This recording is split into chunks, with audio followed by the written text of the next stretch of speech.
I was getting worried that my old face, the way because of my age, that it was going to be a problem with people watching, and that's the reason why I'm not getting enough followers and viewers, subscriber, and all that. When I check it out, which did some research on it, I find out that even though on TikTok you have what you call the youth, a lot of youth are migrating towards that area. There are people who still value old people who come online. I want to make that very, very clear that I am not an endangered species. There are youths that are really respectful of where that I have youths that see me and they are very happy about the fact that we old people are not just giving up. Okay, but what I really want to cover today is more or less what I called the the I went online too and did some research about what are the problems of Nigeria. Okay, I'm not satisfied with the answers that they gave me, so I'm going to lay what I think is wrong with Nigeria and put it squarely so that you guys can take my word for that. And what is wrong with Nigeria is not what those people enumerated. There are problems, but they are not their internal problem. As an internal problem, if we start thinking we're going to solve our internal problem without looking for the root cause of the problem, we're not going to ever get anywhere. The root cause of our problem was dated back to 18 billion light years back. And that was when this continent called the motherland was where the mysteries of life started. And then we went in and populated the other part of the world. The information is coming from Smithsonian Institute, from DC. So we went to populate the world. As we were doing that, the first people that went there became, you could see the dichotomy between what I called, there's a certain way, or the pointed nose by the Caucasians, those who came from the Caucasus Mountain. If you look at the Middle Easterners, there's a certain way they look like, all those Arabians, those from Arabs, those are Arabs, there's a particular way they look like. If you go in and check the Chinese, you can see how they look like, stuff like that. Their color is different. Those are geographical spin. If you go to South America, you will see the Hispaniola. They look, I describe them as, it's kind of like derogatory, but it's like taco color, stuff like that. Because they love taco. They're the one that invented taco. But the two main, the contrast was the contrast of people from motherland, which is black people, because of our geographical equator. We have equal night, equal day, and only a few parts of Africa, so our skin was dark. Then there was a contrast between what you called those people who were in the northern hemisphere, or in far north. Those green lands, so their color was white in a way. They have a melanin. They lack what you call is melanin recessive or melanin dominant. So there was that contrast color, and then when the people of melanin tribe came back into Africa, instead of being full of human kindness in what we did, they started this. They started it. They just started doing a lot of stuff, and now at this point in time, we are stuck with them dominating minds over matter, which is money. They went in and perpetuated what they call misogyny, hate on women. which I think we may have started with the one that started that. Even Minds Over Matter, we started that too. So they went in and then play the mysteries of life, which is where they're talking about God doing being a man, and the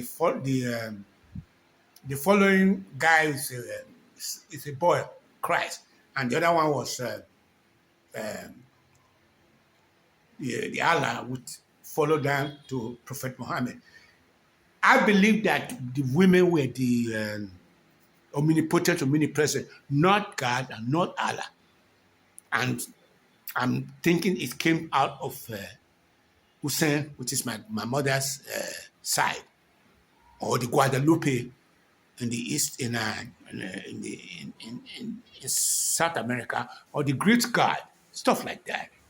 But the good thing is that men did something that was unorthodox. They told them, they lied to the women and said, we're going to provide food. We're going to go hunt while you take care of the woman, which biologically was a little bit understandable. But on the long run, they went back and started talking behind the people's back.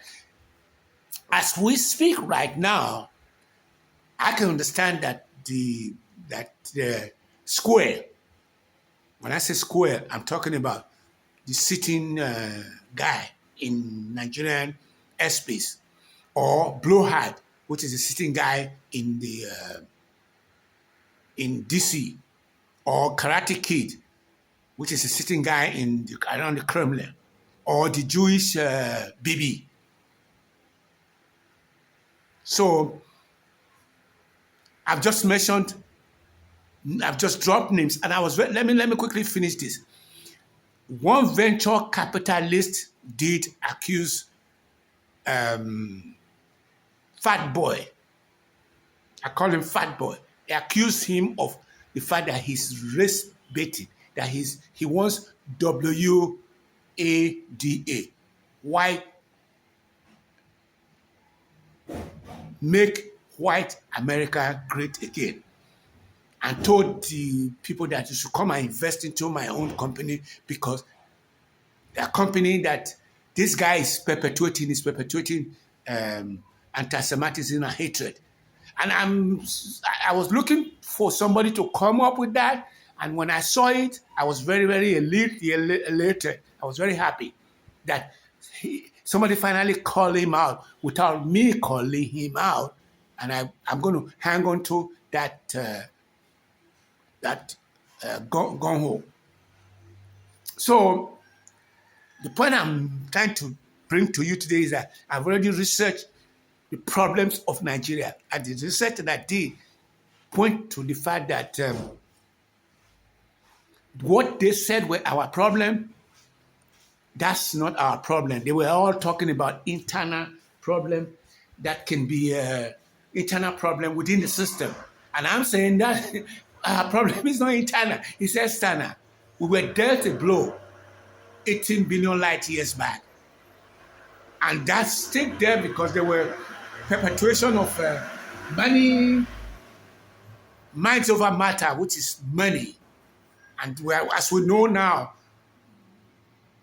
the people of the hegemonious exceptionalists are sitting on more money, and they will continue to sit on it. And we are making the mistake of thinking that we want to be able to say, let's do money to the point where Square is only talking about money, investment. He's running around, spending like 21 days this year abroad, according to what our principal is talking about, which is the truth. He's running around the world, thinking that he can bring more money back, because that's what he worshipped. That's what he worshipped. He worshipped money. He's worth $4 billion. He bought the Nigerian election by his own money. He said that.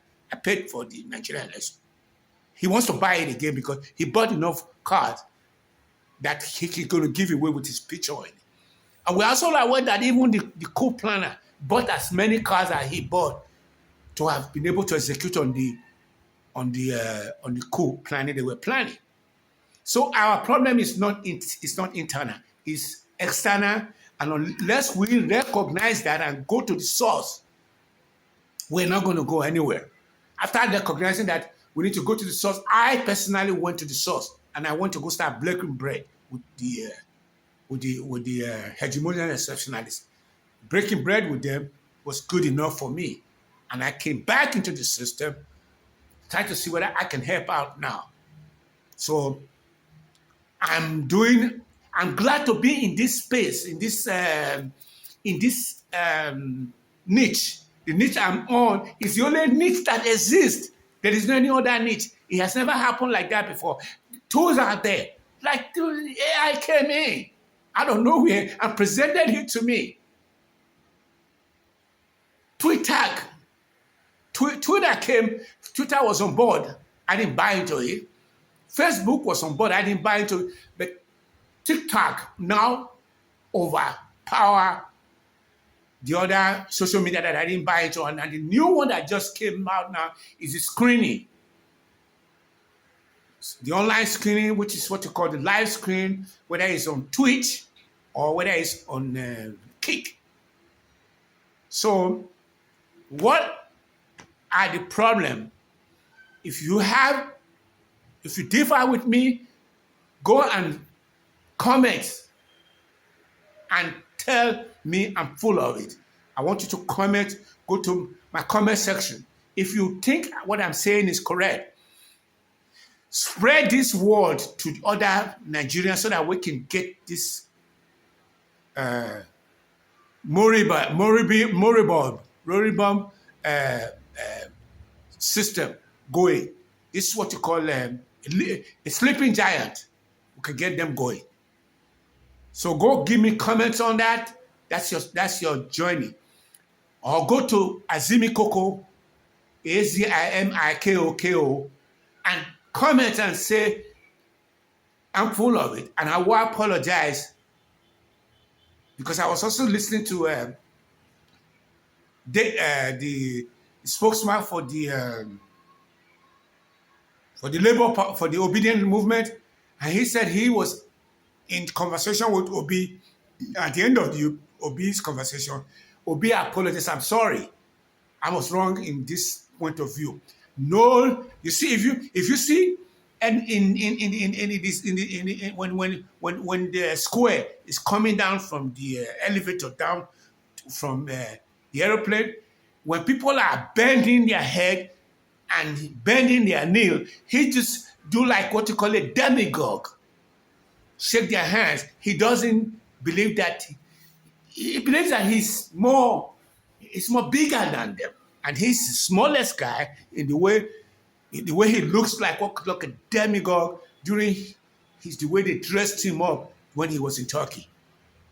I'm going to start right now, and I'm going to say kekere ke obi kekere ke usuka idu okoro dem gbogbo wa la mo be kekere ke obi kekere ke obi usuka idu okoro dem. The reason I'm closing this with this song is because the only thing I enjoyed in Nigerian airspace before I left Nigeria was the fact that I was a care guide at the School of Agriculture in Akure in 1979, 1980, before I graduated, and I was the Provost Marshal of the Supreme Command, which is I'm an S fellow, and I was the president of the Student Union Government. Even though I'm not supposed to even go to primary or secondary school. So drop me a line at 2347033627981, or go and drop a line at azimikoko5@gmail.com or azimikoko26@gmail.com. I want to hear from you guys. If I'm full of it, tell me. Thank you.